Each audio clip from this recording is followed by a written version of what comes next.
Guardian आता है, बच्चे को ले करके आता है और मुझसे रिक्वेस्ट करता है, अगर ये अरेंजमेंट उन स्कूलों में है तो उसको मेरी ज़रूरत क्यों पड़ रही है?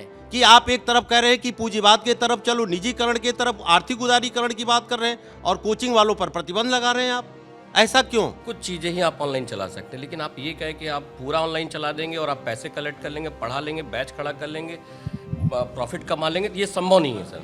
वो एक शिक्षक अपनी मेहनत करता है, खान सर तो खुद के अपनी चीज़ों को चलाते हैं, खान सर तो एक एजुकेशन में क्रांति लेके आए हैं। वही चीज़ वो भी पढ़ाते हैं, वही चीज़ हम लोग भी पढ़ाते हैं, लेकिन वो परिस्थिति के अनुसार, समय के अनुसार एकदम अच्छा काम कर गए और हम लोग समय के अनुसार नहीं चल पाए, इसलिए आज खान सर हैं और हम लोग जहाँ कितना हैं। तो बच्चा आके अगर हमसे पूछता है कि सर इस फॉर्म कैसे भरा जाएगा, तो क्या मैं उसको सहायता कर दिया तो मैं उसको भड़का रहा हूँ? जो बच्चा 20 नंबर पाया वो भी फॉर्म भरेगा और उसे 3 साल बाद बताओगे कि भैया तुम एग्ज़ाम नहीं दे सकते। वो कोचिंग किया, 3 साल बैठ के लेखपाल की तैयारी किया, तो क्या वो शांत रहेगा? नमस्ते, मेरा नाम सिद्धांत है और दी लल्लन टॉप देख रहे हैं आप। मैं और मेरे साथी मोहन इस समय हम लोग प्रयागराज में हैं। प्रयागराज में क्यों आए हैं आपको कुछ एक वीडियोस देख कर पता चल गया होगा अब तक। इसलिए आए हैं क्योंकि कुछ लोगों के बीच में हिंसा हुई 25 जनवरी 2022 की तारीख को। फिर वीडियो वायरल हुए, पुलिस लॉज में घुस रही है, बंदूक के बट्टों से मार रही है, नली से और लाठियों से खिड़कियों के शीशे फोड़े जा रहे हैं, छात्रों को निकाल के पीटा जा रहा है, गलियों में पीटा जा रहा है, उनके हॉस्टलों के अंदर पीटा जा रहा है, बजाय इस बात की शिनाख्त किए कि वो प्रोटेस्टर थे कि नहीं थे। कार्रवाइयाँ होती हैं, गिरफ्तारी होती है, तमाम जांच वगैरह चलती रहती है बहुत सारे मुद्दों पे, बहुत सारी बातों पे। लेकिन इस बीच में पूरे देश में एक बहस बहुत शाश्वत है कि दिक्कत उपजती क्यों है। उपजती क्यों है? कहा जाता है कि कुछ छात्रों के बीच में कुछ हो रहा है, कुछ राजनीतिक पार्टियां कुछ कर रही हैं, और फिर कहा जाता है कि कोचिंग संचालक इन आंदोलनों के पीछे हैं। कोचिंग माफिया कभी कभी कह दिया जाता है। यूपी के सीएम जो योगी आदित्यनाथ हैं वो इस कल्चर के थोड़े से खिलाफ भी दिखाई देते हैं कभी कभी। कई इस वक्तव्यों में उन्होंने कहा था। एक मीटिंग भी हुई थी प्रयागराज कोचिंग के एसोसिएशन के जो अध्यक्ष हैं उनसे, और उस मीटिंग में भी उन्होंने कहा था कि हम ऐसे शिक्षकों की भर्ती करना चाहते हैं कि कोचिंग संस्थानों का ज़रूरत ना पड़े छात्रों को। ठीक है, तो लेकिन कोचिंग वाले क्या कहते हैं? कोचिंग जो लोग चलाते हैं, जो लोग कोचिंगों में पढ़ाते हैं, वो टीचर और वो संचालक, डायरेक्टर, वो लोग कोचिंगों के मालिक क्या कहते हैं? तो एसोसिएशन की एक मीटिंग हो रही थी आज और हम वहीं चले आए। तो मोहन, अब आप चाहें तो घूम जाएं, लोगों को बता दें। ये लोग प्रयागराज की कुछ कोचिंग्स के मालिक हैं, संचालक हैं, डायरेक्टर हैं, कुछ लोग इनमें से टीचर भी होंगे, जिनसे हम इन मुद्दों पे बातचीत करेंगे।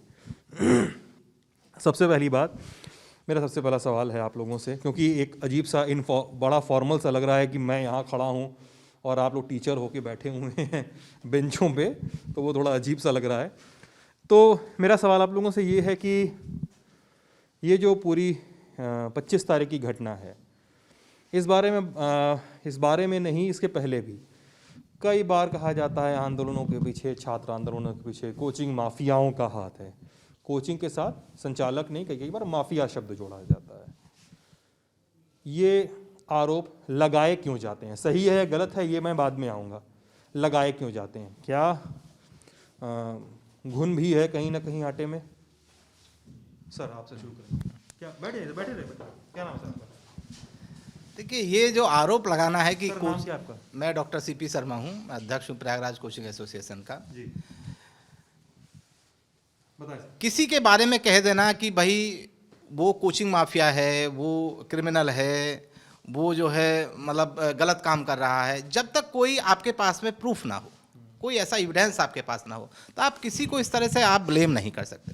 आप बच्चों के बीच में चले जाते हैं, पुलिस प्रशासन चला जाता है, बगैर किसी छानबीन के जो है बच्चों पर लाठीचार्ज शुरू कर देते हैं। कोचिंगों में घुस जाते हैं बगैर किसी चीज़ के, जो है आप मास्क नहीं लगाए हैं, कोचिंगों में चेक कर रहे हैं कि भाई आप बच्चों ने आपके मास्क नहीं पहना हुआ है। ये सब चीज़ें देखिए, कोचिंग में जो टीचर पढ़ाते हैं ना, वो सब वो अध्यापक हैं, वो टीचर हैं जो कि अपने फील्ड में एक्सेलेंस करते हैं। जो कहीं किसी सरकारी नौकरी में नहीं जा पाया किसी कारण से, रिजर्वेशन की वजह से, वो आदमी पढ़ाता है और ईमानदारी से पढ़ाता है। मैं जहाँ तक फील करता हूँ, यदि आप 2 घंटे पढ़ा लीजिए तो गांव में 1 बीघा खेत जोतने में हल के द्वारा, बैलों के द्वारा जितनी एनर्जी लगती है उतनी एनर्जी लगती है 1 क्लास पढ़ाने में। अभी लोगों को क्या है कि बड़े बड़े पदों पे पहुंच जाते हैं, राजनीतिक पदों पे पहुंच जाते हैं, उनको शिक्षक साधारण दिखता है। शिक्षक साधारण नहीं होता है। शिक्षक देश का निर्माण भी करता है और शिक्षक यदि चाहे तो देश का विनाश भी कर सकता है। मेरा सिंपली कहना यह है कि कोचिंग वालों को हीन दृष्टि से देखना, उनके ऊपर इस तरीके से आरोप लगा देना कि ये कोचिंग माफिया है। मैं किसी गवर्नमेंट की बात नहीं कर रहा, ये हर गवर्नमेंट की बात होती है। जो भी गवर्नमेंट आती है सबसे पहले टारगेट करती है कोचिंग वालों को। जितने भी राजनीतिक कर लगाए जाते हैं, जितने भी आपके प्रशासनिक कर लगाए जाते हैं, जितने राजस्व के कर लगाए जाते हैं, वो सारे कोचिंग वालों पर इंपोज किए जाते हैं। सारे रूल रेगुलेशन केवल कोचिंग वालों के लिए, और हर व्यक्ति अपने बच्चों को कोचिंग सेंटर्स में लाकर फ्री ऑफ कॉस्ट पढ़वाता है, चाहे वो प्रशासनिक पद पे हो, चाहे वो राजनीतिक पद पे हो, और सारे कोचिंग वाले पढ़ाते हैं, सबको सपोर्ट करते हैं। हम लोग गरीब बच्चों को भी पढ़ाते हैं साथ में, और जो इस तरीके के जो लोग हमारे ऊपर दबाव आते हैं हम लोग उसको भी पढ़ाते हैं। लेकिन यदि कोई ये कह रहा है कि हम लोग कोचिंग माफिया हैं कोचिंग वाले, तो ये केवल अपना रोजी रोटी चलाते हैं। कितने ऐसे हैं, अभी मैं बताता रहा हूँ आपको, 2 साल से कोचिंग सेंटर्स बंद हैं। कितने लोगों ने आत्महत्या कर ली, कितने लोग अपना शहर छोड़ के चले गए। जिन लोगों के पास में बिल्डिंग अपनी नहीं है, वो अपना किराया नहीं पे कर पा रहे हैं, उनको कोचिंग माफिया लगते हैं। कभी एक बार निकल के जरा टीचरों की समस्या तो पूछें, आके देखें तो सही शहर शहर जाके। मुख्यमंत्री जी से बात करते हैं, मुख्यमंत्री जी कहते हैं कि हम चाहते हैं कि कोचिंग में बच्चे आए नहीं, वो उनको ग्रामीण क्षेत्रों में वो ऐसे टीचर अरेंज कर देंगे। अरे ग्रामीणों में आप बेसिक टीचर अरेंज कर सकते हैं, लेकिन आप ऐसा नहीं है कि आप जो है आईटी लेवल के टीचर, मेडिकल लेवल के टीचर, यदि आईएएस को आपको तैयारी करानी है आप ग्रामीण क्षेत्र में ले जाके करा देंगे। दृष्टि ऐसी रखनी चाहिए जो सबके लिए सही हो। ये जो कोचिंग वाले चला रहे हैं कोई अपराध नहीं कर रहे हैं, कोचिंग चलाना कोई अपराध नहीं है, ये सब शिक्षक हैं। और शिक्षक, मैं फिर कह रहा हूं, शिक्षक देश का निर्माण करता है। और यदि किसी को ये गलतफहमी है कि शिक्षकों पे जो है आप अतिक्रमण करके जो है सारी चीजें कर ले जाएंगे, तो ये संभव नहीं है। और मैं मतलब आपकी बात को एक्सटेंशन दे रहा हूँ, कोई भी जवाब दे सकता है आप लोगों में से जो चाहे तो। मैं ऐसा व्यक्ति हूँ जो मुझे लगता है कि हम सभी लोग यहाँ पे टैक्स देते हैं। कोई भी व्यक्ति है टैक्स जरूर देता है। कई लोग इनकम टैक्स देते होंगे, कई लोग इनडायरेक्ट टैक्स देते होंगे छोटे छोटे सामानों पे। हमारे टैक्स के पैसों से स्कूल चलते हैं, विद्यालय चलते हैं, कॉलेज चलते हैं। तो हम चाहेंगे, मतलब एक नागरिक के तौर पे, कोचिंग संचालकों के आप लोग हैं, हो सकता है मैं एक टफ बाइनरी ड्रॉ कर रहा हूँगा आप लोगों के सामने, लेकिन मुझे लगता है कि मेरे टैक्स के पैसे से, हमारे इस देश की जनता के टैक्स के पैसे से चलने वाले स्कूल अच्छे होने चाहिए, वहाँ अच्छे टीचर होने चाहिए। ठीक है, ये तो अच्छी सी बात हो गई। इस पे एक चीज़ ये है, स्कूल अगर अच्छे हुए, मैं न योगी का समर्थक हूँ, ना अखिलेश का, ना इसका, ना उसका, किसी का समर्थक नहीं हूँ। मैं नीतियों पे बात करूँगा। स्कूल अच्छा हुआ, कॉलेज अच्छा हुआ, विश्वविद्यालय अच्छा हुआ, तो स्टूडेंट्स को जो सरकारी स्कूल में इसलिए पढ़ता है क्योंकि वहाँ फ़ीस कम है, कम फीस में अच्छी शिक्षा मिली, तो हो सकता है अच्छी शिक्षा मिले तो उसको कोचिंग्स की ज़रूरत ना पड़े, वो वहाँ से पढ़ के एग्ज़ाम निकाल ले जाए, वो वहाँ से पढ़ के। आप कुछ कहना चाहते हैं इस पे? तो इस नीति को अगर हम समझें तो इस नीति में दिक्कत कहाँ है? आप बताइए सर, क्या नाम है आपका? मैं टीएन सिंह। मैं ये कहना चाह रहा हूँ, सपोज करें मैं एमए, एलएलबी, बीएड हूँ, एटलीस्ट मेरी भी फैमिली है। चलाते हैं ना? हाँ, मैं भी कोचिंग चलाता हूँ। मुझे अपनी फैमिली को सरवाइव कराने के लिए, उसको आगे बढ़ाने के लिए कुछ ना कुछ तो करना पड़ेगा। हाईली एजुकेशन के बाद, वेल एजुकेटेड होने के बाद अगर मुझे अपने परिवार को चलाना है तो सिंपल सी बात है, कोई ना कोई वर्क करना पड़ेगा। और अगर मैंने टीचिंग लाइन को चुना है, इस प्रोफेशन को चुना है, तो मैंने गलती क्या की है? आपसे हम एक प्रश्न पूछना चाहते हैं कि हमारे यहाँ जितने गवर्नमेंट कॉलेज हैं, जितने भी गवर्नमेंट कॉलेज हैं, जो जेडी, डीआईएस, जितने भी लोग जो अधिकारी हैं, जो भी टीचर्स वहाँ हैं, उनकी क्वालिफिकेशन के बारे में आप सोचें। कोई भी टीचर या तो वो पोस्ट ग्रेजुएट है, बीएड है, फिर उसका चयन हुआ है, आयोग के द्वारा उसका चयन हुआ है, इसका मतलब वो हाईली एजुकेटेड है, पढ़ाने के लिए वो सारी एलिजिबिलिटी जो होनी चाहिए उसके पास है। आप सिंपली सोचिए, क्या मैं कभी किसी बच्चे के घर गया और उस बच्चे को जबरदस्ती पकड़ के अपने इंस्टीट्यूट में ले आया कि नहीं चलो मेरे यहाँ तुम्हें पढ़ना पड़ेगा? क्या मैंने फोर्स किया? नहीं। गार्जियन आता है, बच्चे को ले करके आता है और मुझसे रिक्वेस्ट करता है, सर प्लीज़ सर मेरा बच्चा फला स्कूल में पढ़ता है सर, बहुत वीक है सर, इसको मैथ बिल्कुल नहीं आती है सर, फिजिक्स बिल्कुल नहीं आती सर, थोड़ा सा आप सपोर्ट करिए सर, मेरा बच्चा इसका फ्यूचर अच्छा हो। क्यों करता है? अगर ये अरेंजमेंट उन स्कूलों में है तो उसको मेरी ज़रूरत क्यों पड़ रही है? अगर आप सिंपली सोचें कि एक सोसाइटी है, उस सोसाइटी में कोई एक व्यक्ति प्रताड़ित हुआ तो कहाँ जाता है? वो थाने जाता है, कंप्लेन करता है कि सर फला ने मुझे प्रताड़ित किया और मेरी एफआईआर दर्ज करिए। और अगर सपोज करिए एसएचओ उसकी बात को नहीं सुनता है तो कहाँ जाता है? हाई लेवल पे जाता है, जुडिशरी में जाता है, एटलीस्ट उसको न्याय मिलता है ना। क्यों ऐसा है? उसी तरह जो बच्चा है वो भी तो कहीं ना कहीं सरकारी सिस्टम का सताया हुआ है कि वो उसको शिक्षा नहीं मिल पा रही है, वो मजबूर है प्राइवेट सेक्टर में जाने के लिए। वो मेरे पास आज आप गवर्नमेंट कॉलेज को देख लीजिए, प्राइवेट कॉलेज को देख लीजिए, आप एनालिसिस कर लीजिए, इतना बड़ा डिफरेंस क्यों है? जिस जीआईसी में, जिस गवर्नमेंट कॉलेजों में हमारे आपके समय में रिटन टेस्ट होता था और फिर एडमिशन होता था, आज वहाँ बच्चे नहीं हैं। क्यों नहीं हैं? इसके पीछे सिस्टम जिम्मेदार है या हम लोग जिम्मेदार हैं? हमारे पास तो जब कोई गार्जियन अपने बच्चे को लेके आता है तो मेरी रिस्पॉन्सिबिलिटी क्या बनती है? हम उसके बच्चे का सपोर्ट करें, और करते भी हैं। और तमाम बच्चे हमारे इंस्टीट्यूट से पढ़ करके एनडीए में सेलेक्ट होते हैं, जेई एडवांस क्वालिफाई करते हैं, नीट क्वालिफाई करते हैं, सीडीएस क्वालिफाई करते हैं, आईएएस पीसीएस बनते हैं। तो उसमें फॉल्ट क्या है? क्या हम अपनी जीविका चलाने के लिए करें तो क्या करें? सरकार बता दे, सरकार जैसा कहे फिर हम लोग करने के लिए तैयार हैं। अभी जब से कोरोना आया है सारे इंस्टीट्यूट कोचिंग संस्थान बंद पड़े हैं, हम लोग किराया तक नहीं दे पा रहे हैं। हमारी फैमिली कैसे सरवाइव कर रही है? कभी माननीय मुख्यमंत्री जी से अनुरोध है कि वो अपना एक डेलीगेशन भेजें, और जो सरकार में बैठे हुए लोग हैं कि जरा वो देखें कि ये जितने शिक्षण संस्थान हैं, प्राइवेट शिक्षण संस्थान जो चला रहे हैं बेचारे, उनका परिवार कैसे सरवाइव कर रहा है। वो अपने बच्चों की फीस तक नहीं भर पा रहे हैं। टैक्स का क्या चक्कर होता है? कितना टैक्स लगता है कोचिंग?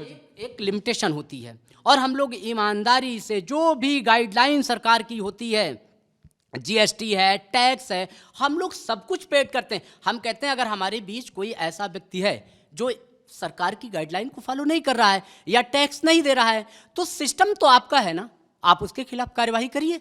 लेकिन जो सिस्टम को फॉलो कर रहा है, चल रहा है, उसका शोषण क्यों? हमारे इन परिवार जो कोचिंग संस्थान हैं, इनके परिवारों का क्या दोष है? क्या उन्हें जीने का अधिकार नहीं है?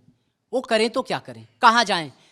इतनी विगत 3 वर्षों से जब से कोरोना आया है, सभी जितने कोचिंग के डायरेक्टर हैं, टीचर्स हैं, उनकी स्थिति ये है, ना जाने कितने सुसाइड कर लिए हैं, ना जाने कितने भुखमरी के कगार पे, ना जाने कितने कर्जदार हैं, ना जाने कितने लोग अपने बीबी के गहने तक बेच दिए हैं, फिर भी इस आस में कि कभी ना कभी अच्छा होगा। कब अच्छा होगा? कम से कम हम लोगों को कुछ तो एक जैसे होता है सिंपैथी दिखाई जाए कि ठीक है, आप इतने बच्चों से नहीं, आप इतने % बच्चों के साथ पूरा प्रोटोकॉल का पालन करते हुए आप अपनी जीविका का संचालन कर सकते हैं। कम से कम गवर्नमेंट को इस बात पे ध्यान देना चाहिए। आपके माध्यम से मेरा अनुरोध है, माननीय मुख्यमंत्री जी से अनुरोध है कि हम लोगों पे दया करें। क्या हम लोगों के मरने के बाद हम लोगों पर दया होगी? बस दैट्स ऑल। क्या नाम है सर आपका? मैं डॉक्टर एस एन यादव, उपाध्यक्ष प्रयागराज कोचिंग एसोसिएशन। देखिए, जो आपने अभी कहा कि शिक्षक को माफिया की दृष्टि से देखा जाता है, तो इसके आगे मैं बोलना चाहूँगा कि ये नहीं, मैंने कोचिंग का कोचिंग के शिक्षकों को माफिया की दृष्टि से देखा जाता है। महोदय, मैं बताना चाहूँगा कि आज देखिए प्राइवेटीकरण इसलिए हो रहा है, व्यक्ति प्राइवेट सेक्टरों में इसलिए जा रहा है कि सरकार की नीतियाँ गलत हैं। एक व्यक्ति सरकारी अस्पताल के बाद प्राइवेट जाता है अस्पताल में इलाज कराने, क्योंकि गवर्नमेंट के इलाज की सर्विस ही नहीं है। एक व्यक्ति सरकारी बस होने के बाद प्राइवेट बसों में सफर इसलिए करता है कि सरकार की परिवहन ठीक नहीं है। व्यक्तिगत बिजली की व्यवस्था इसलिए करता है क्योंकि सरकार की बिजली की व्यवस्था ठीक नहीं। उसी तरह से सरकार के सारे कॉलेज, गवर्नमेंट के होने वाले सारे संस्थान अपनी जिम्मेदारियों का निर्वहन नहीं कर रहा है। वही वह शिक्षक जो समाज, देश को दिशा और दशा देता है, दिशा का निर्धारण करता है, वह जो बेरोजगारी के अभाव में एक शिक्षक बनकर के इंजीनियर बनाता है, डॉक्टर बनाता है, आईएएस बनाता है, समाज के अन्य वर्गों को ऊपर उठाता है। ऐसे व्यक्ति अपनी जीविका चलाने के लिए, निर्वहन करने के लिए एक बहुत ही बेहतर, योग्य और समाज के लिए बेहतर कार्य करता है। उसको इस तरह से करना ये दोषपूर्ण होगा और बेहतर नहीं है। उनके मनोभाव के, उनके दशा को, उनके मनोबल को गिराने की बात होगी। मेरे समझ से एक शिक्षक वर्ग ऐसा जो देश और समाज के लिए हितकर का काम करता है, और ये है गवर्नमेंट सरकार की नीतियों का विफल होने के कारण ऐसा होता है। और शिक्षक ये योग्य है तो उसके अलावा और कोई काम तो है नहीं, बेरोजगार है। कहने का मतलब सरकारी नीतियां विफल हैं, इसलिए प्राइवेट सेक्टर में चीजें हैं। ठीक है, प्राइवेट सेक्टर में जी बताएं सर। सर मैं मनोज कुशवाहा, मैं इसमें रिपीटेशन मत करिएगा, इसमें नहीं, वैल्यू बिल्कुल, एडिशन करें तो ज़्यादा जरूरी होगा। मैं मनोज कुशवाहा प्रयागराज कोचिंग एसोसिएशन कार्यकारिणी सदस्य हूँ। देखिए, जैसे आपने कहा कि शिक्षा माफिया मतलब कहा जाता है कोचिंग माफिया, तो सर कहीं ना कहीं सरकार की नीतियों को सही तरीके से एनालिसिस करके समझाने का कार्य एक शिक्षक करता है। वो शिक्षक निश्चित है कि आईएएस का कई बार इंटरव्यू दिया है, पीसीएस का इंटरव्यू दिया है और नीतियों की काफ़ी बेहतर तरीके से अध्ययन करता है। इसलिए उसको राजनीतिक पार्टियां या जो सरकारें होती हैं वो क्या कहती हैं, कोचिंग माफिया का नाम देती है। जैसा आपने प्रश्न किया कि प्राइवेट क्यों होता है, मतलब प्राइवेट ये क्यों होता जा रहा है, गवर्नमेंट की सारी चीज़ें हैं उसके बाद भी प्राइवेट क्यों हो जाता। मैं आपको याद दिलाना चाहूँगा 1991 में जब हमारी ग्लोबल इकोनॉमी की पॉलिसी चल रही थी, जब हमारी अर्थव्यवस्था चौपट हो रही थी, मैं इकोनॉमिक्स का स्टूडेंट हूँ, उस समय सरकार ने, जो हमारे मनमोहन सिंह वित्त मंत्री थे उस समय, पीवी नरसिंह राव हमारे प्रधान को ओपन किया विदेशी इन्वेस्टर्स के लिए। पूरा उन्होंने निजीकरण के तरफ, वो खुद सरकार निजीकरण के तरफ आगे गई। तो जब सरकार निजीकरण की तरफ आगे जा रही है और निजीकरण का उद्देश्य ही होता है लाभ कमाना, तो जब हमारी सरकार की नीतियां हैं, आज रेलवे बेचा जा रहा है, आज तमाम चीज़ें बेची जा रही हैं, क्यों बेची जा रही हैं? क्योंकि उससे मुझे लाभ होगा। सरकार की नीतियों के कारण, सरकारी नीतियों के कारण हमें नुकसान है। तो जब कोचिंग प्राइवेट है, विद्यालय में आपकी शिक्षा अच्छी नहीं दी जा रही है, कोचिंग शिक्षा अच्छा दे रहा है, वो लड़का आईएएस बन रहा है, पीसीएस बन रहा है, दरोगा बन रहा है, आपके विद्यालय में यदि निश्चित है कि सरकारी नीतियां असफल हैं, इसलिए प्राइवेट के तरफ हमारी सरकार खुद गई। और जब मेरी सरकार खुद गई 1991 से, हम लोग धीरे धीरे प्राइवेट के तरफ, और निश्चित है कि आने वाले समय में सब प्राइवेट हो जाएगा, क्योंकि हम लोग पूंजीवाद के तरफ जा रहे हैं। हम लोग समाजवाद और हम लोग मार्क्सवाद की विचारधारा को त्याग दिए हैं, हम पूंजीवाद के तरफ चल रहे हैं। और पूंजीवाद के तरफ जब चलेंगे तभी हम विकास करेंगे। ये निश्चित है कि पूंजीवाद जब आएगा आपके देश में तभी आपका विकास होगा। आज अमेरिका नंबर 1 पे क्यों है? पूंजीवाद नीतियों के कारण है। तो मेरी भी सरकार पूंजीवाद के तरफ चल रही है, लेकिन दोहरी नीति क्यों कि आप एक तरफ कह रहे हैं कि पूंजीवाद के तरफ चलो, निजीकरण के तरफ, आर्थिक उदारीकरण की बात कर रहे हैं, और कोचिंग वालों पर प्रतिबंध लगा रहे हैं आप, ऐसा क्यों? मैंने आपकी बात सुन ली। प्राइवेट कोचिंग सेंटर्स और इसकी बात पे बात करूं तो मुझे फ़ीस का समझना है चक्कर। फ़ीस मतलब मैं सरकारी बनाम टैक्स और ये सब की जो बात की मैंने, उसमें ये भी था मेरा मसला कि भाई मैं टैक्स दे रहा हूं तो मैं अलग से प्राइवेट स्कूल की फ़ीस क्यों भरे हूँ अपने बच्चे के लिए। कोई भी ये सोचेगा कि मैं, जब मेरे टैक्स के पैसे से स्कूल चल रहा है, कॉलेज चल रहा है, तो हम प्राइवेट इंजीनियरिंग कॉलेज में क्यों पढ़ाएं, प्राइवेट स्कूल में क्यों पढ़ाएं अपने बच्चे को, प्राइमरी सही क्यों पढ़ाएं। तो स्कूल, हाँ ठीक है, वो बात हो गई। मैं सीमित संसाधन सरकारी नीतियों की फेल्योर की बात कर रहे हैं आप लोग। सवाल अब ये है कि फीस का क्या स्ट्रक्चर है। प्रयागराज में कोई लड़का तैयारी करने आया, कोई लड़की तैयारी करने आई, आरआरबी जो सबसे अभी ज्वलनशील मुद्दा है, आरआरबी की कोचिंग की फीस क्या लगती है यहाँ पे, आरआरबी के लिए कितनी लगती है? जी बताइए। प्रयागराज में ऐसे बच्चे जो नहीं पढ़ पाते हैं, फीस की प्रॉब्लम है, तो कोई भी कोचिंग एसोसिएशन, कोई भी कोचिंग उनसे फीस नहीं लेता। बहुत सारे बच्चों को फ्री पढ़ाया जाता है, और फीस का बहुत कोई ऐसा ज़्यादा हाइप अप नहीं है कि बहुत ज़्यादा कोई फीस है, बहुत नॉर्मल फीस में पढ़ाते हैं यहाँ पे। फिर भी पूरे कोर्स की फीस कितनी है? 4000, इससे ज़्यादा कोई फीस नहीं है। सर मुझे कोई 10,000 बता रहा था सलोरी में। एक सेकंड की मैं आ रहा हूँ। यहाँ स्थिति ये होती है कि कई बार इलाहाबाद में फीस निश्चित है, लेकिन क्योंकि कंपटीशन होता है, कोचिंग का आपस का भी कंपटीशन होता है, बाकी कुछ नए टीचर भी आते हैं, तो वो कई बार फीस स्ट्रक्चर में गड़बड़ी कर देते हैं। 300 500 कुछ अभी ऐसा हुआ, फ्रीक्वेंसी वेवलेंथ को थोड़ा ब्रेक करते हैं वो, अप्स डाउन होता है, लेकिन एक मिनिमम मैक्सिमम फीस 5-5500 का फीस होता है पूरे कोर्स का। और जब कोई इंडिविजुअल टीचर चला रहा होता है वो 3500 4000 में एक विषय, या 6000 में, और कोई 10,000 तक ले जाता है इंडिविजुअल सब्जेक्ट पर। और हाँ जो ये 10,000 के का फीस स्ट्रक्चर बताया गया है, वो कम से कम 10 से 12 महीने के कोर्सेज के होते हैं। पूरे कोर्स का फीस है वो? जी जी, पूरे कोर्स का। उसमें आपके कम से कम पर डे रेगुलर 4 घंटे की क्लासेज होती हैं। अब उस 4 घंटे की क्लासेज में कम से कम आपके 12 से 14 सब्जेक्ट पढ़ाए जाते हैं और हर एक सब्जेक्ट का अलग अलग एक्सपर्ट रखा जाता है जो साल भर एक स्टूडेंट को पढ़ाता है। उसके साथ साथ कोचिंग का स्ट्रक्चर है और जो है इसके साथ साथ पर्सनल टीचरों की पेमेंट है, सारी चीज़ें इंक्लूड रहती हैं। टैक्स कैसे भरते हैं आप लोग? आप कोचिंग वाले टैक्स कैसे भरते हैं? टैक्स क्योंकि अलग है, जैसे कि कोचिंग एक सेकंड जब बिजनेस के तौर एक सेकंड, मैं आऊँगा, माइक आएगा तब बोल पाएंगे ना। हाँ हाँ पे बता दे रहा हूँ। टैक्स का क्या सिस्टम है? क्योंकि किसी ने 10,000 लिया, किसी ने 5,000 लिया, ठीक है, 10 लिया, किसी ने एक बैच पढ़ाया 6,000 लिए। एक सेकंड से मैं सवाल पूरा कर लूँ, थोड़ा सा ना ऐसे बातचीत की कंटिन्यूटी बनी रहेगी। 6,000 लिया, किसी ने 4,000 लिया, किसी ने 8,000 लिया, 10,000 लिया, ऐसा कुछ हुआ। 50 बच्चों का बैच है, 80 बच्चों का बैच है, ठीक है, मान लीजिए 20 बच्चों का बैच है, 5,000 गुणे 20 कर लीजिए, 5,000 एक एवरेज मैं कर रहा हूँ। बच्चे ने दिया, कोचिंग संचालक को दे दिया फीस, उस पर टैक्सेशन कैसे होता है? कितना टैक्स लगता है, कितना टैक्स देना पड़ता है? क्या नॉर्मल इनकम टैक्स देना पड़ता है कि जीएसटी के क्या है टैक्स का स्ट्रक्चर आप लोग का? पहले तो मैं आपको ये क्लियर कर दूं कि पूरे इंडिया में आपका न्यूज़ चैनल है, आप सर्वे करते हैं, आप सर्वे कर लें और यहाँ भी सर्वे करें। मैं इस बात को 100% गारंटी के साथ बोल रहा हूँ। मैं 25 साल से IIT मेडिकल के शहर में तैयारी कराता हूँ। जितनी कम फीस इस प्रयागराज शहर में है, इतनी कम फीस किसी कस्बे में भी आपको नहीं मिलेगी। इतना कम्पिटिटिव माहौल है यहाँ पे, क्योंकि बच्चे रूरल एरिया से आते हैं, वो बेचारे अपने फीस देने में ही बहुत ज़्यादा सक्षम नहीं होते, तो बहुत ही नॉमिनल फीस पे यहाँ का अध्यापक पढ़ाता है प्रयागराज शहर का। पहली बात। दूसरी बात, माननीय मुख्यमंत्री जी से जब मेरी चर्चा हुई थी तो मैंने उनसे ये गुजारिश की थी कि सर जो है बच्चा अपनी फीस नहीं दे पाता, ये टैक्स कैसे दे? क्योंकि 18% GST बच्चे को पे करना पड़ता है। यदि आपका जो रिसिप्ट है वो 20 लाख से ऊपर जा रहा है तो आपको 18% GST पे करना है। तो कोचिंग वाले क्या करेगा? कोई भी टीचर अपनी जेब से तो देगा नहीं, वो बच्चे से लेता है 18% और 18% वहाँ पे करता है। कुछ लोग क्या करते हैं कि मान लीजिए आपका 20 लाख से नीचे का रिसिप्ट है तो आपको GST नहीं पे करना है, लेकिन इनकम टैक्स तो आपको पे करना ही पड़ेगा कि भाई आप 10% के स्लैब में आ रहे हैं, 20% के स्लैब में आ रहे हैं, 30% के स्लैब में आ रहे हैं, तो आपको 18% GST और मान लो आप 30% इनकम टैक्स पे कर रहे हैं, 48% आपने टैक्स दे दिया यदि ईमानदारी से आप पे कर रहे हैं तो। उसके बाद में आपके कोचिंग के खर्चे, एडवर्टाइजमेंट का खर्चा है, आपके बिल्डिंग का खर्चा है, आपके स्टाफ का खर्चा है, आपके टीचरों का खर्चा है।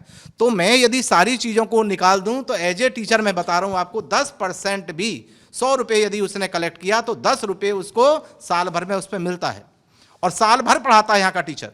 इतना तो यहाँ पे कहीं बड़े बड़े शहर में जो कोटा वोटा में इतनी बड़ी इंडस्ट्री है, यहाँ के बच्चे कहते हैं जो कोटा से रिटर्न होकर यहाँ हम लोगों से पढ़ते हैं, वो कहते हैं साहब इतनी मेहनत जितनी इलाहाबाद के टीचर करते हैं वो कहीं के टीचर नहीं करते। तो इतना टैक्स हम लोग पे करते हैं, ये है सारी बात। ठीक है, मतलब मामला पक्का है आपके हिसाब से, वो कच्चा वाला हिसाब नहीं है। कोई हिसाब यहाँ नहीं। अभी जब एक दो साल में कोविड में तो पूरा ऑनलाइन का सिस्टम शुरू हो गया है। ऑनलाइन है, पूरा दे रहे हैं सब लोग, ऑनलाइन चल रहा है। अब तो सारा ऑनलाइन है, बंद पड़ा है। सब लोग जितना लेते हैं पूरा का पूरा दिखता है, बैंक अकाउंट में जाता है, सब लोग अपना पे करते हैं। ऑनलाइन आप लोग भी चला रहे हैं इस समय? ऑनलाइन तो चला रहे हैं, लेकिन मजबूरी ये है कि हर बच्चे के पास में, जो ग्रामीण परिवेश में बच्चे रहते हैं, उनके पास में इंटरनेट नहीं है, स्मार्टफोन नहीं है, वो पूरा जोड़ नहीं पाते हैं। वो दिक्कत मैं समझ रहा हूँ, वो दिक्कत मैं समझ रहा हूँ मैं कि बच्चों के पास इंटरनेट नहीं है। ये कोचिंग वालों की ही नहीं है, प्राइमरी स्कूलों और बेसिक स्कूलों की भी दिक्कत है कि बच्चे नहीं पढ़ पाते हैं कई जगहों के बच्चे। लेकिन आप लोग तो ऑनलाइन में मजबूरी में आ गए, मान लीजिए कोविड आ गया ना, आप लोग तो मजबूरी में आ गए, ठीक है, आप सब लोग मजबूरी में आए। लेकिन आप लोगों से बहुत पहले कई सारे ऑनलाइन प्लेयर मौजूद थे, बड़े बड़े ऑनलाइन प्लेयर, अपना ऐप, हाँ, बड़े बड़े फिल्म स्टार और बड़े बड़े क्रिकेट स्टार से अपना ऐड करवाने वाले। एकेडमी का टॉप मोस्ट एजुकेटर हूँ, मेरी 6 रैंक है पूरे इंडिया में, केमिस्ट्री पढ़ाता हूँ। तो मैं तो ये इस कोविड की वजह से अकेडमी ज्वाइन किया और मेरी हाइप हो गई, मेरा बढ़ता चला गया। लेकिन बेसिकली तो मैं ऑफलाइन का टीचर था, मुझे तो पता ही नहीं कि ऑनलाइन भी कैसे पढ़ाया जाता है। लेकिन जब वो कहते हैं ना आवश्यकता है आविष्कार की जननी होती है, हम लोगों ने शुरू किया तो चल गया। लेकिन ऐसे कितने अध्यापक होंगे, ऐसे कितने अध्यापक है शहर में, हजारों। सब लोग ऑनलाइन पढ़ाते हैं, सबके पास सिस्टम भी तो नहीं है, सब लोग नहीं। सिंपली आप समझें, ऑनलाइन पढ़ाते हैं, लेकिन प्रॉब्लम क्या है? मैं भी हूँ अटैचमेंट कोचिंग से अटैचमेंट हूँ, आधा speed coaching, civil line Prayagraj, director general मैं हूँ। ऑनलाइन चलती है आपकी कोचिंग की नहीं? हाँ, कोचिंग चलती है। आप संचालक हैं, शिक्षक नहीं हैं। हाँ, ऑफलाइन भी चलती है, अभी तो बंद है ऑफलाइन, ऑनलाइन भी। क्या हुआ? ऑनलाइन नहीं पढ़ाते। आप ऑनलाइन नहीं पढ़ाते? नहीं, ऑफलाइन। अब ऑनलाइन हमारा जो सेटअप है वो ऑफलाइन का है। सेटअप लगाना पड़ता होगा पूरा सेटअप सर, उसके लिए पूरी एक व्यवस्थाएं चाहिए।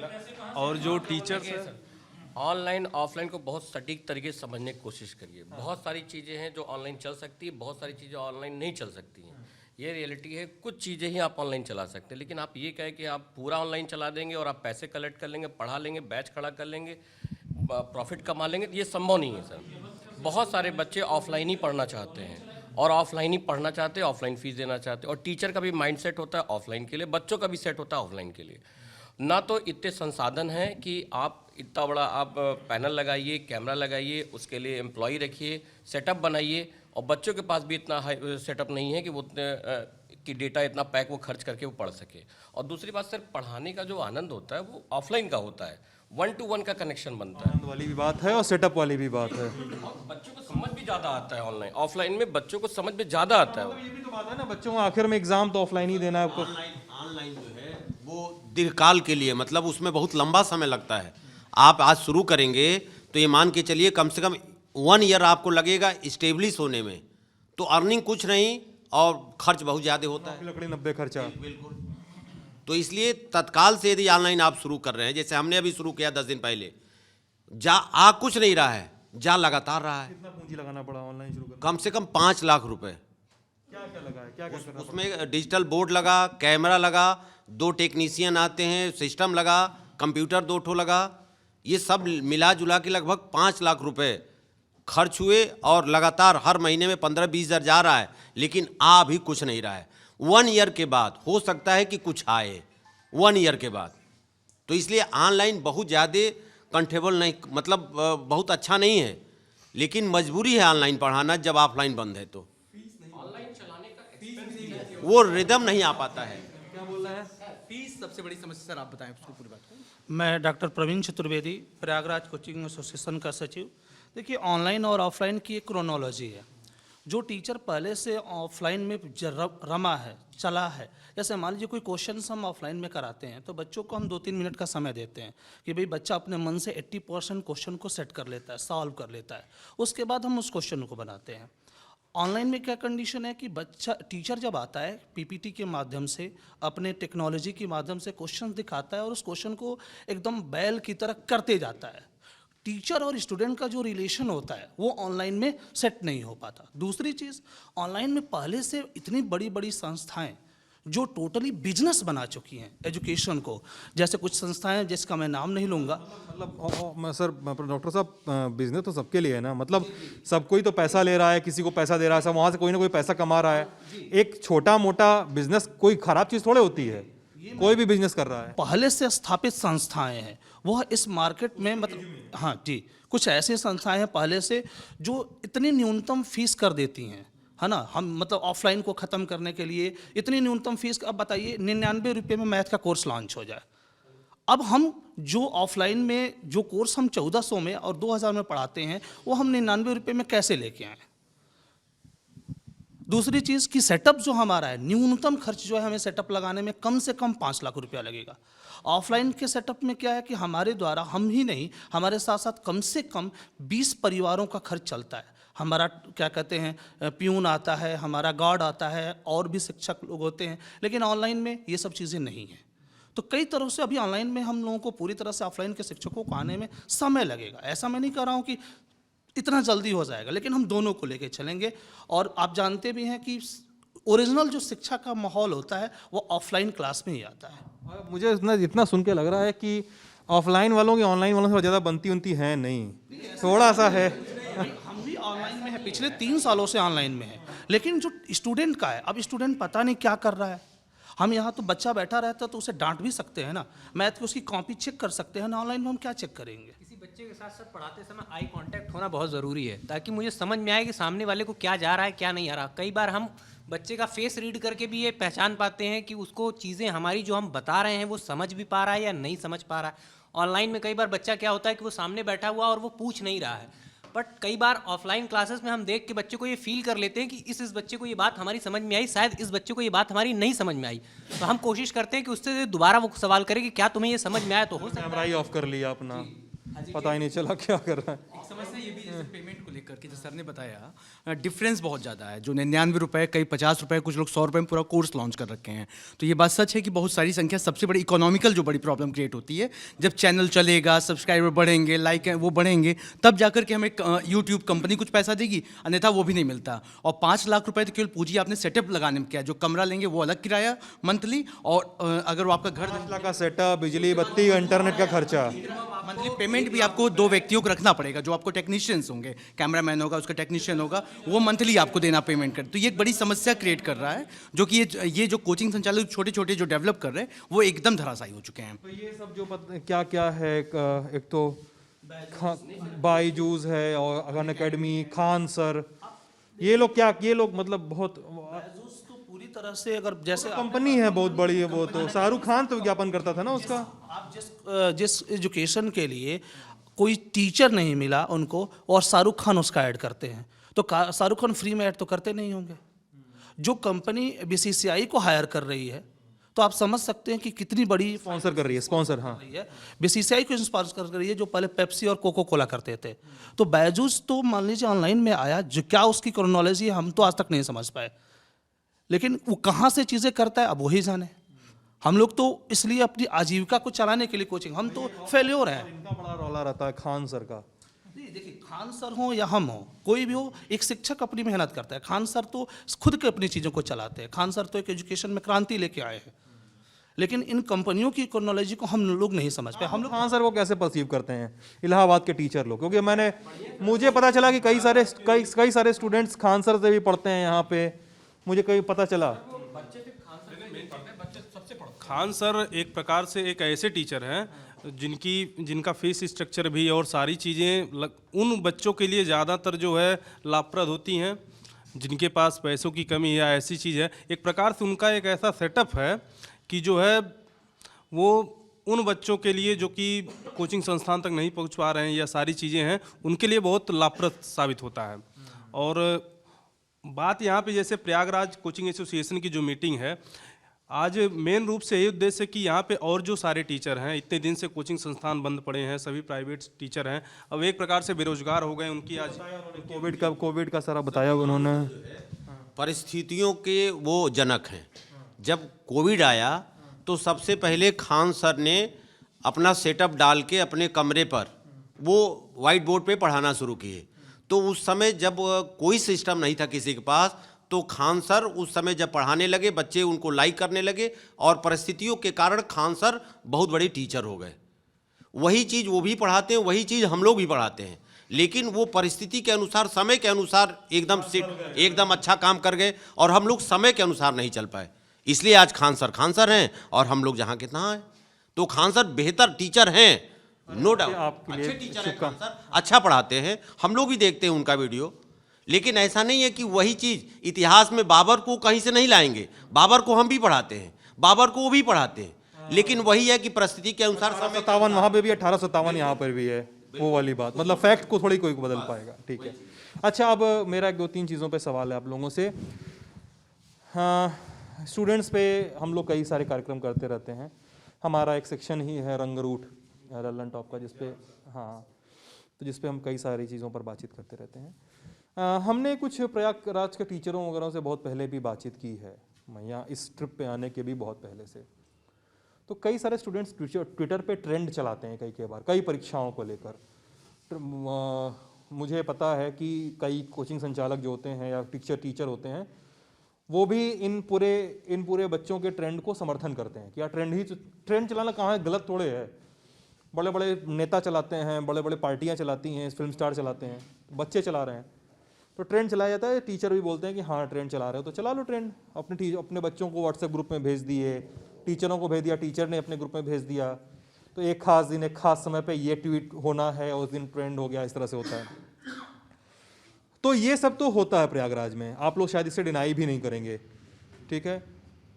लेकिन बच्चों का जो प्रोटेस्ट हुआ 25 तारीख को प्रयाग में जो हुआ, सलोरी और बघाड़ा में जो उसके बाद आफ्टर मैथ देखने को मिला, वहाँ पे जो हुआ, उन चीज़ों से आप लोग कितने वाकिफ़ हैं और कितना वास्ता रखते हैं उन चीज़ों से, आप बताइए। इस मुद्दे में कंडीशन ये थी कि बच्चे पिछले 2019 से आरआरबी का फॉर्म भर के उनके एग्जामिनेशन, जैसे सबसे बड़ी गलती यहाँ पे रेलवे भर्ती बोर्ड की है। रेलवे भर्ती बोर्ड 2019 में फॉर्म भरवा लेता है, उसके बाद एग्ज़ाम कराना भूल जाता है कि उसे एग्ज़ाम भी कराना है किसी भर्ती बोर्ड का। तो ये बताइए, जब बच्चे हमारे पास आएंगे और हम बच्चों को पढ़ा रहे हैं, बच्चे पूछेंगे कि सर क्या विधि है जिससे हम लोग एग्ज़ाम के लिए सरकार से कहें या किसी से कहें, तो एक अच्छा साधन मिलता है, हम ट्वीट का माध्यम अपनाते हैं। तो उस समय भी हम लोगों ने, इसके पहले भी आंदोलन हुआ था ट्विटर से, जब हम लोगों ने एग्ज़ाम की बात की थी और एग्ज़ाम हुआ, बच्चों ने जब हम ट्वीट किया तो बच्चों का एग्जामिनेशंस कराया गया। फिर बच्चे रिजल्ट लाने के लिए आंदोलन किए, ट्वीट किए। कंडीशन ये हुई कि इन्होंने सितंबर में बताया कि आपका आरआरबी का जो रिज़ल्ट है वो जनवरी में आएगा, 14 जनवरी या 15 जनवरी को, ये 14 जनवरी को रिजल्ट देते हैं। इन्होंने कहा था कि हम 20 टाइम्स जो स्टूडेंटों की संख्या है, सीट है 35,000 का 20 गुना 7 लाख बच्चों का रिजल्ट देंगे। लेकिन इन्होंने क्या किया, उसमें यूनिक वाइज चीज़ें नहीं की। एक विद्यार्थी को कम से कम 5 सीटों पे क्वालिफाई करा दिया, एक विद्यार्थी को 7 सीटों पे, किसी विद्यार्थी को कोई सीट नहीं मिली। 3,80,000 बच्चों को इन्होंने 7 लाख बना दिया। सबसे बड़ी गलती उन आरआरबी के अधिकारियों की है। दूसरी चीज़, 2019 में ही आरआरसी ने एक वैकेंसी लाई ग्रुप डी की, जिसमें इन्होंने कहा कि जैसे आरआरबी के अधिकारी, जब हम लोग मिले थे बीच में इस रिजल्ट के लिए, आप लोग भी मिले थे? मेरी मुलाकात हुई थी आरआरबी के अधिकारी इलाहाबाद से, मैं गया था, तो उन्होंने कहा कि नोटिफिकेशन में बदलाव नहीं होता है। आपने कहा कि एनटीपीसी के लिए नोटिफिकेशन में बदलाव नहीं होता, अच्छी बात है, लेकिन जब आप आरआरसी की वैकेंसी की बात करते हैं तो उसी दिन 25 तारीख के एक दिन पहले आरआरसी ने एक नोटिफिकेशन दिया कि ग्रुप डी में, जिसे 1.5 करोड़ बच्चों ने फॉर्म भरा था, वो बच्चे शांत थे। एनटीपीसी वाले अपना आंदोलन जैसे भी था सोशल मीडिया के थ्रू, कैंपेनिंग के थ्रू चला रहे थे, बच्चे एकदम शांत थे। 1.5 करोड़ बच्चे के लिए आप नोटिफिकेशन ये देते हैं कि अब आरआरसी में ग्रुप डी में जो एक गैंगमैन की वैकेंसी होती है, ट्रेडमैन, CBT 2 कराएंगे। तो अब बताइए बच्चे क्या करेंगे? एक बार कहते हो कि नोटिफिकेशन बदला नहीं जाएगा और रातों रात आपको पता चल गया कि 1.5 करोड़ बच्चों ने फॉर्म भरा था। छांटने के लिए मतलब? अरे छांटने के लिए ठीक है, लेकिन 2019 में ही तो पता चल गया था कि 1.5 करोड़ बच्चे फॉर्म भरे थे। 2022 में क्यों नोटिफिकेशन दे रहे हैं, वो भी आप 24 जनवरी को नोटिफिकेशन दे रहे हैं? ये लोग पूरे की पूरे AC रूम में बैठे रहते हैं, 4 लोग बैठ कर डिसीजन ले लेते हैं। माननीय रेल मंत्री जी आए थे, उन्होंने बातों को रखा। रेल मंत्री जी क्या जानते हैं? वो तो पूरी तरह से जो अधिकारी बताएंगे वही जानेंगे, और अधिकारी अपनी गलती कभी बताएगा नहीं। तो ये जो भी प्रोटेस्ट हुआ है बच्चों में, इसमें शिक्षकों का कोई वो नहीं है। हाँ, कोई बच्चा पूछता है, जैसे आधे बच्चे जो हमारे यहाँ आते हैं हम लोगों की तरफ, वो गांव देहात के होते हैं। बताइए, अगर वो बच्चा अगर बीटेक होल्डर होता, IIM से क्या कहते हैं MBA किया होता, तो ग्रुप डी का फॉर्म क्यों भरता? आधे कुछ बच्चों को तो फॉर्म भरने नहीं आता है। जब इंटर पास आउट करके बच्चा आता है तो बच्चा आके अगर हमसे पूछता है कि सर इस फॉर्म कैसे भरा जाएगा, तो क्या मैं उसको सहायता कर दिया तो मैं उसको भड़का रहा हूँ? पुलिस आप लोगों से बातचीत करती है? जी, कभी कभी फ़ोन आता है, लेकिन अभी इसमें नहीं आता है। इस मुद्दे पे कोई बात नहीं हुई। जैसा कि आप बोल रहे हैं कि अध्यापकों का क्या रोल रहता है इसमें, कि मैं नहीं बोल रहा हूँ दोस्त, चलिए उधर से जाइए, आराम से बताइए। कि अध्यापक को ये कितना पता था कि आंदोलन होने क्या नाम है वाला आपका? मेरा नाम अमित यादव है, द स्पीड कोचिंग से। जैसा कि आप बोल रहे हैं कि अध्यापक को कितना आप लोगों को पता था, यही तो आपका सवाल था, कितना आप लोगों को पता था कि बच्चे आंदोलन करने वाले हैं। बच्चे आंदोलन करने का खुद एक बोर्ड जो होता है वो खुद उकसाता है बच्चों को कि आप आंदोलन करिए। जैसे सर ने बता दिया कि CBT 2 का उन्होंने दे दिया कि आप ग्रुप डी में CBT 2 मैं करवाऊंगा, बच्चे इससे उग्र हुए। इससे पहले कि भी अगर आप परीक्षाएं देख लें, जैसे यूपी लेखपाल में PET वाला जो आंदोलन होगा, संभव है, मैं नहीं कह रहा हूँ कि PET में इन्होंने क्या किया, पहले तो आप PET करवा लिया कि अब जो बच्चे PET क्वालिफाई होंगे, जो बच्चे PET क्वालिफाई करेंगे, उन्हीं बच्चों को मैं लेखपाल का एग्ज़ाम करवाऊंगा। उसके बाद आपने क्या करवाया है, आपने PET का एग्ज़ाम करवा लिया, उसके बाद आपने कह दिया सभी लोग फॉर्म भर दें, सभी लोग फॉर्म भर दें। तो आप ये काम पहले ही करवा सकते थे लेखपाल की भर्ती में। ऐसे ही अगर मैं SSC की बात करूं आपसे, जैसे 2017, 18, 19, 20 के जो प्री या मेंस हुए हैं, आप बताइए, आप जो पेपर बनाते हैं, जो एसएससी के कई भी आंदोलन हुए हैं, ट्विटर ट्रेंड चला है, आप पेपर बनाते हैं, आप पेपर बनाते समय ये ध्यान नहीं रख पाते हैं कि पेपर किस लेवल का बनाना चाहिए। आप 50-50 नंबर, 60-60 नंबर, 70-70 नंबर नॉर्मलाइजेशन का दे देते हैं। मेंस जो बच्चा दे के आता है, आपको 3 या 4 पेपर मेंस के बनाने होते हैं एसएससी में, आप पेपर ऐसा बना देते हैं कि बच्चों को माइनस में पेपर चले जाते हैं नॉर्मलाइजेशन में। तो ये गलती किसकी है सर? ये आयोग की ही गलती है। तो बच्चा मूर्ख थोड़ी नहीं है कि टीचर उनको बताएगा कि आप लोग आंदोलन करिए। बच्चे को खुद समझ में आ रहा है, वो अगर 130-140 नंबर का मार्क का क्वेश्चन 130-140 नंबर का पेपर करके आया है, उसके 140 नंबर तक आ सकते हैं। जब वो रिजल्ट देखता है कि उसके माइनस में नंबर जा रहे हैं, तो बताइए कौन जिम्मेदार है इसके लिए? आयोग जिम्मेदार है कि अध्यापक जिम्मेदार है? अध्यापक बच्चों से थोड़ी नहीं कहेगा, बच्चों को खुद समझ में आ रहा है मैं इतना करके आया हूँ और आयोग मेरे साथ सरासर नाइंसाफ़ी कर रहा है।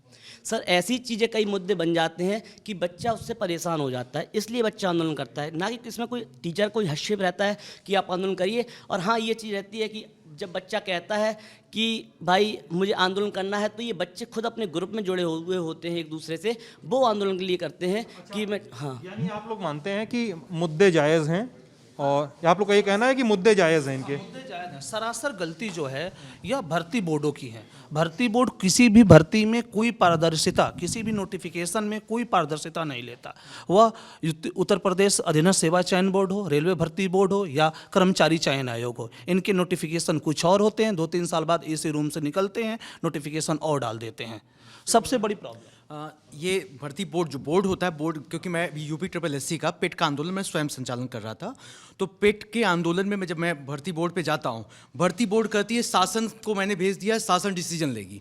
मतलब इनडायरेक्टली और डायरेक्टली कहीं ना कहीं जो EIS अधिकारी जो जिस भर्ती बोर्ड में होते हैं, वो फिर से आ जाता है सरकारों के हाथ में। तो सेंट्रल गवर्नमेंट जब 2019 में वैकेंसी आई थी, तो लोकसभा चुनाव के पहले आई थी, और स्टेट गवर्नमेंट की जो भी भर्तियाँ इधर बीच हो रही थी, जो भी आई दिखाई गई, वो सब भी चुनाव के पहले होती हैं। तो कहीं ना कहीं शासन स्तर पे अगर हम बात करें तो जो पक्ष में है वो उसकी तो गलती होती है, तभी तो ये कारण बनता है। और विपक्ष में की फेलियर, तो पक्ष और विपक्ष दोनों जो सरकारी स्तर पे उनकी फेलियर का खामियाजा IAS अधिकारी भुगतते हैं, और IAS की वजह से हम लोग भुगतते हैं। तो कहीं ना कहीं इसमें सरकारें सबसे बड़ी दोषी हैं, और इसको हम ये डायरेक्टली नहीं कर सकते, केवल अधिकारी ही दोषी हैं इसमें। सर मेरा नाम दिनेश पांडे है। जैसा कि सर अब जान लीजिए कि आप जो कह रहे थे टीचर की इन्वायरमेंट कितनी रहती है, सब मिला करके सर, जैसे कि हम एक छोटा सा एग्जांपल देंगे, एक JEE की वैकेंसी की 2016 का फॉर्म भरा गया था, और 2016 के बाद उसका पेपर अभी सर पिछले साल 19 तारीख को हुआ। और सोचिए 2016 के बाद 2021 में पेपर हो रहा है और रिजल्ट अभी तक नहीं आया। और 2018 की वैकेंसी की JEE की वैकेंसी, यही UPSSC आयोग है सर, अभी आज तक जो है इसने 30 जनवरी को इसने एग्जाम डेट दिया था, पोस्टपोन कर दिया। सोचिए UP टेट जैसी बड़ी परीक्षा हो गई, उसमें कोविड का कोई दिक्कत नहीं हुआ, लेकिन उसमें मुश्किल से 1.25 लाख बच्चे थे और उनका एग्जाम पोस्टपोन कर दिया। बच्चे, अब बताइए वो बच्चे सर मुझसे कहते हैं, हम टीचरों से कहेंगे कि सर हमारे बताइए 5,000 रुपये पर मंथ खर्च होता है, हमारी उम्र निकलती जा रही है, कुछ दिन में हम इनवैलिड हो जाएंगे, बताइए हम क्या करें। तो इसलिए बच्चों को लगता है कि सर कुछ सपोर्ट करेंगे, तो एक सजेशन दिया जाता है कि भाई हम अपनी आवाज़ ट्विटर के माध्यम से सरकार तक पहुंचा सकते हैं। मैं समझ गया आपकी बात को कि आप लोग को लगता है कि मांगें जायज़ हैं, आंदोलन जायज़ है, तरीके पे हो सकता है आप लोग थोड़ा सा डिफ़र करते हों आप लोग। और ये जो बच्चे 4-4 साल, 3-3 साल, 4 साल से भर्ती की बात कर रहे हैं, आप लोगों को तो फीस तो एक कोर्स की लेते होंगे पूरी, आप लोग तो कोर्स की फीस लेते होंगे। एग्ज़ाम 4 साल लगा, 3 साल लटका, तो मतलब फिर से बच्चा कहीं और कोचिंग करे या करे, उसकी मर्जी है। हाँ हाँ, उसमें जो आपने कहा फीस आप एक बार लेते हैं, तो हम लोग ऐसा नहीं सर। देखिए इलाहाबाद में जो आपने फीस का मुद्दा उठाया था, फीस सबसे यहाँ हमको लगता है कम रखी गई है। इन्होंने बताया, आपके अध्यक्ष जी। दूसरा जो आपने कहा, कई बार हम लोग ये सोचते हैं बच्चा एक बार फीस दिया है, हम लोग ये कहते हैं कि बच्चा जब तक सेलेक्ट ना हो जाता तो हम लोग साथ जुड़ा रहता है, एक इमोशनली अटैच हो जाता है, चूंकि बच्चा हम लोग समकक्षी होता है। हम लोग भी बच्चे को दर्द समझते हैं। इलाहाबाद जब आते हैं तैयारी करने, तो हम लोग भी एक कंपटीशन का IAS और PCS सपना लेकर के आते हैं। उसके बाद किसी कारण से असफल नहीं हो जाने के बाद हम लोग भी एक कमरा लेते हैं, पढ़ाई करते हैं, उसके खर्च को, बच्चों की जेन्युइन समस्याओं को समझते हैं कि बच्चे को उस दर्द को देखते हुए हम लोग कई बार उस बच्चे को कोर्स को पढ़ाते हैं, पैसा नहीं भी लेते हैं। क्योंकि एक बार बच्चे से कोर्स फीस लिया, वो पैसा लेते ही सर क्या है, अगर एक आज के ज़माने में CBSE बोर्ड का ट्यूशन घर में कोई पढ़वाता होगा तो 2,000-4,000 रुपये घंटे लेता है। हम लोग 5,000 रुपये लेकर के 8-8 महीने बच्चे को पढ़ाते हैं। अब चूँकि ये देखा जाए तो कोचिंग जो छोटी सी कोचिंगें हैं, उसका नाम बहुत बड़ा रख दिया गया कोचिंग। सही कहा जाए तो हम लोग एक ट्यूशन के रूप में दे रहे हैं, क्योंकि ट्यूशन दे नहीं सकते, अपना किराए का कमरा है। इसलिए एक छोटे छोटे रूम लेकर के हम लोग 10-20-25 बच्चों को पढ़ाते हैं। 1-2-4 कोचिंग शहर में बड़ी होंगी, बाकी सबकी यही हालत है कि अपने जीविकोपार्जन के लिए हम लोग छोटे छोटे कमरे लेकर के 10-20 बच्चों को पढ़ा करके अपनी जीविका चला रहे हैं, प्लस बच्चों के भविष्य के आगे ले चलने की प्लान बना रहे हैं। भाई बच्चा 2-4 सेलेक्ट होता है, हम लोगों को भी अच्छा लगता है। तो क्या और जिस तरह से मौजूदा मुख्यमंत्री यूपी के वो कोचिंग को लेकर थोड़ा सा स्केप्टिकल कह लीजिए, चाहे बचाव की शैली में कह लीजिए, चाहे वो ये कहें कि शिक्षा को सुधारेंगे ताकि कोचिंग की ज़रूरत ना पड़े, जैसा वो कहते हैं, मान लीजिए। मेरा ये कहना है, कोचिंग को लेकर के एक प्रॉपर बहस होनी चाहिए। कोचिंग को गलत तरीके से देखना बंद करिए। हम बच्चों को 1-to-1 पढ़ाते हैं और फीस एक बार लेते हैं और तब तक पढ़ाते हैं जब तक बच्चे का सिलेक्शन ना हो जाए, और ज़्यादा बच्चों को भी नहीं पढ़ाते। कोई इतना बड़ी स्ट्रेंथ नहीं होती इलाहाबाद में, कुछ कोचिंगें छोड़ दीजिए। और दूसरी बात ये है कि पॉजिटिव चीज़ों को लेकर करिए, सर्वे करिए। ऐसे नहीं दूर से आप बैठे रहिए कह दीजिए कि माफिया हैं, ये टीचर है। हम लोग टीचर हैं, जेन्युइन टीचर हैं, कोई माफिया हम लोग क्रिमिनल बनाते ही नहीं भाई। हम पढ़ाते हैं, बच्चों को बनाते हैं, देश बनाते हैं हम लोग। तो कोचिंग्स को लेकर इतनी सख्ती कब देखी, कब से देख रहे हैं आप लोग? क्या केवल सख्ती कोचिंग के ऊपर ही होती है? अगर आप मार्केट में निकल जाइए, कोचिंग से ज़्यादा भीड़ आपको शॉप मिल जाएगी, मॉल मिल जाएगी, लेकिन किसी पर छात्र आंदोलन का, तुमने छात्र आंदोलनों का इतिहास तो पुराना है। हाँ। कोचिंग को लेकर जो सख्ती है पिछले 4 सालों से, जब 2017 में एसएससी का आंदोलन हुआ तो एसएससी के आंदोलन में ये आरोप लगे कि कोचिंग वाले भीड़ छोड़ते हैं, कोचिंग की वजह से होता है। नाम यहीं भी कुछ शिक्षक बैठे भी हैं और उन शिक्षकों पे सीधा आरोप भी लगाया गया कि यही लोग कोचिंग संचालन कर रहे हैं और यही लोग ये आंदोलन को भी सक्रिय किए हैं। सीधे नोटिस जाती है उन लोगों को। बोले अच्छा, आखिरी चीज़ मेरी ये सवाल है, आप में से कोई बोल रहा था कि अगले 1 साल में एक और बहुत बड़ा छात्र आंदोलन होने वाला है, कौन सा है वो बताइए? यूपी SSSC की एक वैकेंसी आई है यूपी लेखपाल, जिसके नोटिफिकेशन में ही लोचा है। आपने 2017 में कहा कि मैं लेखपाल की भर्ती लाऊंगा, आयोग का ये कहना था। 2017 से 2019 तक कोई भर्ती नहीं आई। 2019 में उन लोगों ने कहा कि हम लोग पेट कराएंगे, पेट के अंतर्गत लेखपाल की भर्ती आएगी। पेट इन्होंने कराया, पेट में का मार्क्स बच्चों को दिखा दिया। अब लेखपाल की 8000 जब वैकेंसी आई 8500, अब उसमें ये कहा गया है कि जितने भी बच्चे फॉर्म फिलअप किए हैं, जितने भी बच्चे फॉर्म फिलअप कर सकते हैं, जितने ने पेट क्वालिफाई किया है, सबके सब बच्चे फॉर्म फिलअप कर सकते हैं। हम आपसे 25-25 रुपया जमा करा लेंगे, फॉर्म फिलअप करवा लेंगे। उसके बाद इत्मीनान से 2-4 साल बाद या जब भी इनका मन करेगा, देखेंगे कि उसमें से कितने लोगों को लेखपाल बनाना है, कितने लोगों को एग्ज़ाम में बैठाना है। अब बताइए, आप 2022 में फॉर्म भरवाते हो जनवरी में, है ना? जो बच्चा 20 नंबर पाया वो भी फॉर्म भरेगा और उसे 3 साल बाद बताओगे कि भैया तुम एग्ज़ाम नहीं दे सकते। वो कोचिंग किया, आप 3 साल बैठ के लेखपाल की तैयारी किया, तो क्या वो शांत रहेगा? आप जब फॉर्म का नोटिफिकेशन निकाले उसी समय क्यों नहीं बता दे रहे हो कि भैया मैं 20 गुना लूँगा, 10 गुना लूँगा, इतने बच्चों को लूँगा? पेट के कट ऑफ निर्धारित नहीं कर रहे हो। पेट का जब आप एग्ज़ाम कराए तो कहे कि प्रिलिमिनरी टेस्ट है, क्वालिफाइंग एग्जामिनेशन है, आपने मार्क्स दिया। अब आप उसको बता रहे हो कि नहीं इसको हम 20 गुना लेके चलेंगे। आप उसे प्रीलिम कोशिश कर रहे हो, उसे CBT 1 बना रहे हो। तो ये नोटिफिकेशन में ही मनसा आयोग की क्या है, गलत है। तो बताइए, जो बच्चा 3 साल 4 साल लेखपाल की तैयारी करेगा, आज ही बता दो ना उसको कि भैया आप इसके एलिजिबल नहीं हो, आप फॉर्म फिलअप नहीं कर सकते हो। 10,000 20,000 2 लाख 3 लाख बच्चे क्या करेंगे? आराम से फॉर्म भरेंगे, उनका एग्जाम आप करा लीजिए। पेट तो इसीलिए कराए थे आप ना, कि बच्चों को छांट लिया जाए। अब आप 20 लाख बच्चे को क्यों फॉर्म भरवा रहे हो?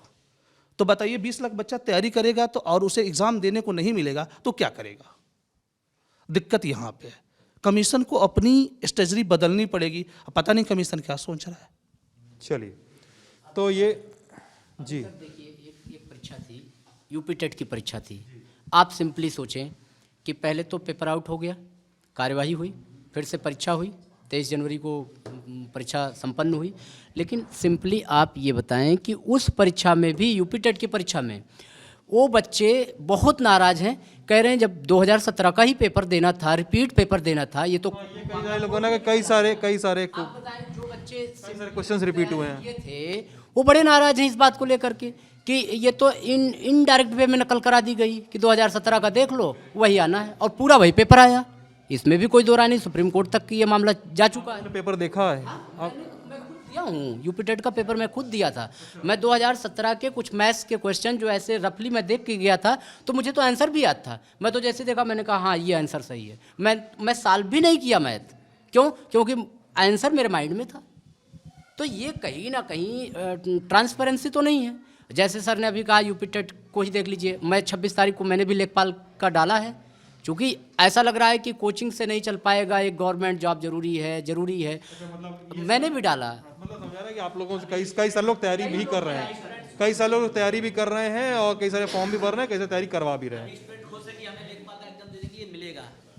स्टूडेंट सभी खुश है कि पीटी में फॉर्म भरवा लिया है। अब 2-3 साल बाद जब भी आएगा एग्जाम का कि अब आप लोगों को निकाला जाता है, इतने से इतने लोग पेपर दे सकते हैं, तो बताइए बच्चे क्या करेंगे? तब दिक्कत हो सकती है उससे।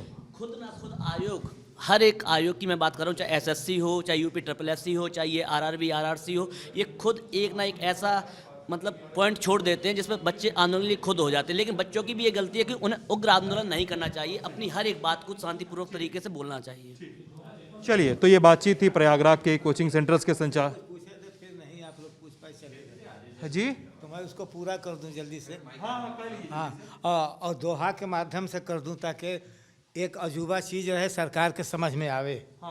हाँ, आरज़ुएं भी नई, दिल की तमन्ना भी नई, आरज़ुएं भी नई, दिल की तमन्ना भी नई, हो गया है तेरा झगड़ा जो मेरे पैमाने में है। सरकार और छात्रों के बीच है झगड़ा कहाँ, कुछ नहीं बस इंसाफ के पैमाने में है। जमा खुद ही जमाने को सिखा देगा ये पैमाना, हक परस्ती की तमन्ना मेरे ही पैमाने में है। हाँ, सरकार को बता दीजिए। तो ये आप प्रयागराज के कोचिंग सेंटर्स के संचालकों, शिक्षकों और खुद भी तैयारी करने वाले लोगों से आप बातचीत सुन रहे थे। अपनी राय कमेंट सेक्शन में ज़रूर लिखिएगा। आप ललन टॉप देख रहे थे। Thank you.